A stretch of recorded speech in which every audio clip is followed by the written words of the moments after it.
O homem que morreu transmitindo o SOS do Titanic. Imagine estar em uma sala pequena. O navio está afundando. Água gelada subindo pelo chão. Você tem escolha: correr, tentar salvar sua própria vida, ou ficar, continuar transmitindo, sabendo que cada segundo que você fica diminui sua chance de sobreviver, mas aumenta a chance de outros sobreviverem. O que você faz? 2 homens fizeram essa escolha. Na noite de 14 para 15 de abril de 1912, a bordo do Titanic. Eles ficaram, continuaram transmitindo. Um morreu. O outro sobreviveu por milagre. Mas juntos, salvaram mais de 700 vidas e mudaram as regras de segurança marítima para sempre. Se você gosta de histórias marítimas que parecem reais demais para serem ficção, deixe seu like e se inscreva no canal O Marinheiro Insone. Porque o que vou mostrar agora não é sobre oficiais de primeira classe ou passageiros ricos. É sobre 2 trabalhadores comuns de uma empresa de telégrafo. Existem transcrições das mensagens que eles enviaram, testemunhos de sobreviventes, registros de navios que receberam os sinais. E o mais impressionante não é que eles foram heróis. É que eles quase foram responsáveis pelo desastre acontecer antes mesmo de começar. Os nomes deles eram John George Phillips e Harold Sidney Bride. Jack Phillips tinha 25 anos. Harold Bride tinha 22. Ambos eram britânicos, empregados da Marconi Company, empresa privada que fornecia serviços de telégrafo sem fio para navios. Na época, rádio em navios era tecnologia relativamente nova, inventado por Guglielmo Marconi cerca de 15 anos antes. Estava sendo adotado gradualmente pela indústria marítima, mas ainda não era obrigatório, nem regulamentado rigidamente. A Marconi Company tinha modelo de negócio interessante. Eles instalavam equipamento de rádio nos navios e empregavam operadores para trabalhar nele. Os operadores eram funcionários da Marconi, não da companhia do navio. Seu trabalho principal não era segurança. Era transmitir mensagens pagas de passageiros. Passageiros de primeira classe pagavam para enviar telegramas, para a família, para negócios, para qualquer coisa. Era serviço lucrativo. Os operadores ganhavam comissão baseada no volume de mensagens transmitidas. Então havia incentivo financeiro para processar o máximo de mensagens possível. Jack Phillips era o operador sênior no Titanic. Tinha mais experiência. Havia trabalhado em vários navios antes. Harold Bride era o júnior, assistente. Eles trabalhavam em turnos, cobrindo 24 horas, mas não continuamente. Havia períodos onde ninguém estava na estação de rádio, especialmente durante a noite. Durante a viagem do Titanic, a sala de rádio estava extremamente ocupada. Passageiros ricos enviavam muitas mensagens. Além disso, o equipamento havia apresentado problemas técnicos no dia anterior. Phillips passou horas consertando. Isso criou atraso, acúmulo de mensagens. Ele estava trabalhando freneticamente para processar todas. No dia 14 de abril, vários navios na região começaram a enviar avisos sobre gelo. Era prática comum. Navios compartilhavam informações sobre perigos de navegação, campos de gelo, icebergs, condições do mar. O Titanic recebeu pelo menos 7 avisos de gelo durante o dia. Alguns foram entregues à ponte de comando. Outros foram anotados, mas não priorizados. A sala de rádio estava ocupada com mensagens de passageiros. Avisos de gelo eram interrupções. Por volta das 11 da noite, o navio Californian, que estava a aproximadamente 30 quilômetros ao norte do Titanic, enviou aviso urgente. Eles haviam parado completamente porque estavam cercados por campo de gelo e estavam tentando avisar outros navios na área. O operador de rádio do Californian, Cyril Evans, transmitiu: "Diga ao seu capitão que estamos parados e cercados por gelo." Mas o sinal do Californian era muito forte, porque estava tão perto, e interferiu com transmissões que Phillips estava tentando enviar para a estação costeira distante. Phillips estava no meio de processar mensagens de passageiros. Estava cansado, frustrado, atrasado.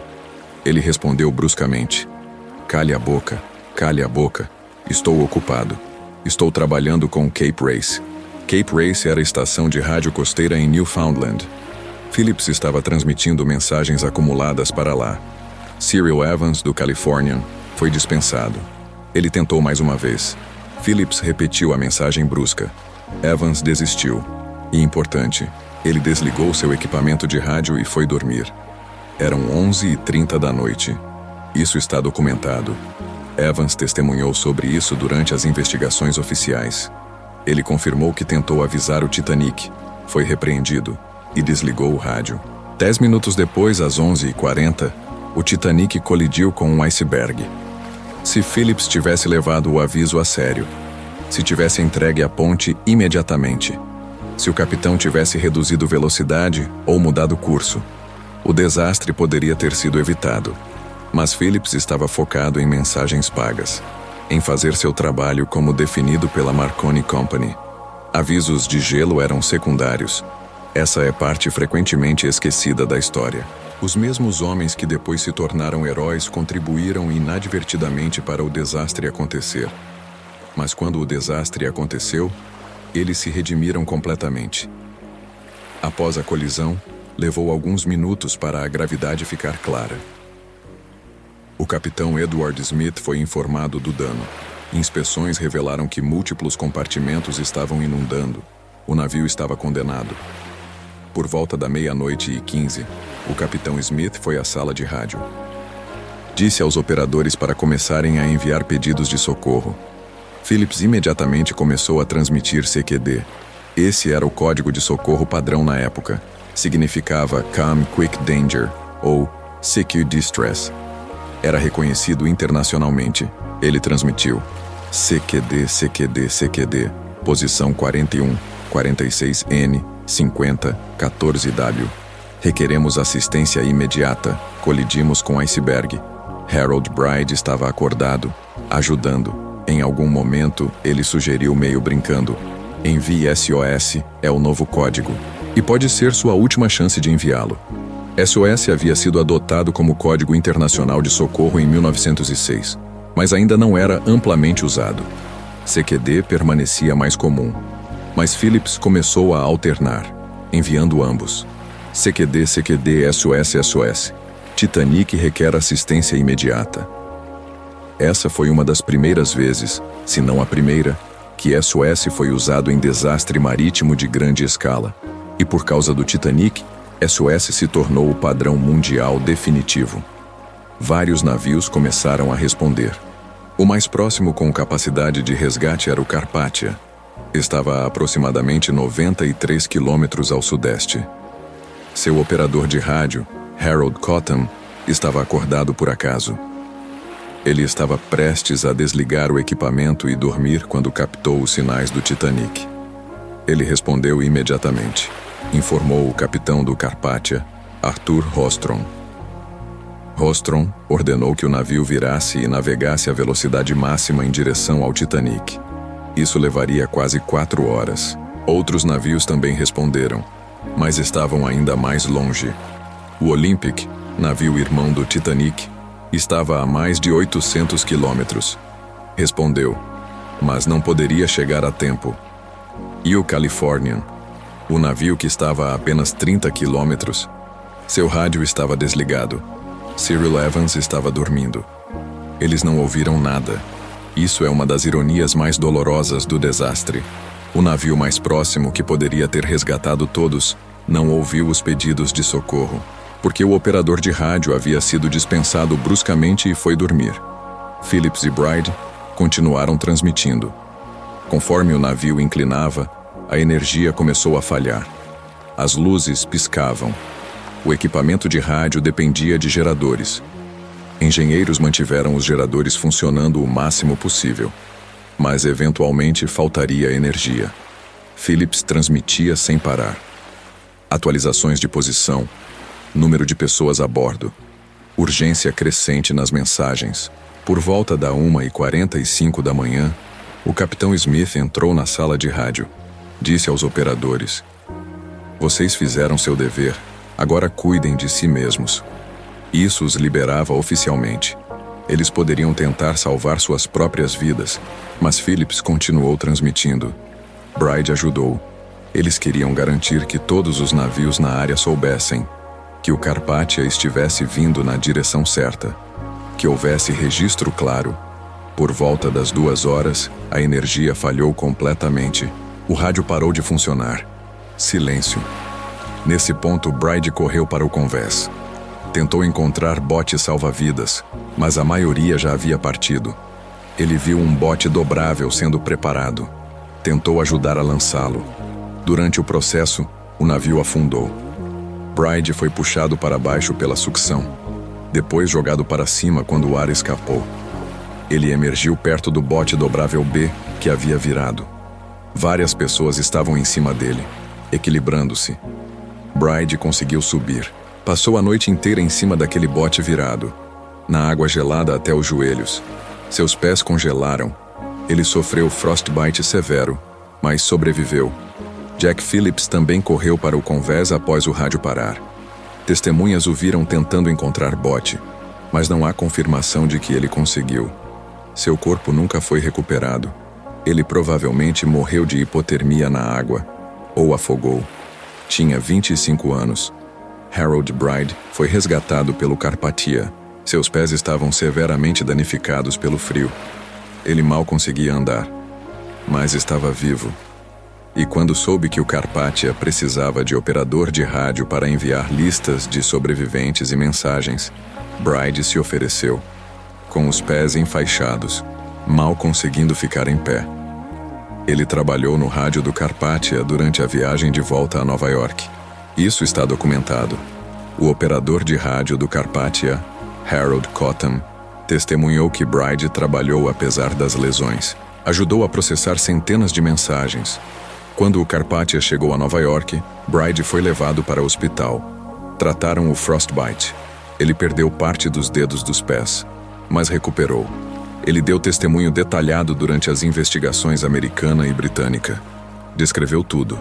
A noite, as mensagens, a decisão de continuar transmitindo, a morte de Phillips. Seu testemunho foi crucial. Forneceu linha do tempo precisa. Confirmou quais navios responderam, quando responderam, como tudo aconteceu. Após as investigações, o trabalho de Phillips e Bride foi reconhecido. Eles foram chamados de heróis. Salvaram vidas, mudaram a história. E realmente mudaram. Diretamente por causa do Titanic, e especificamente por causa do papel do rádio, regulamentações marítimas internacionais foram alteradas.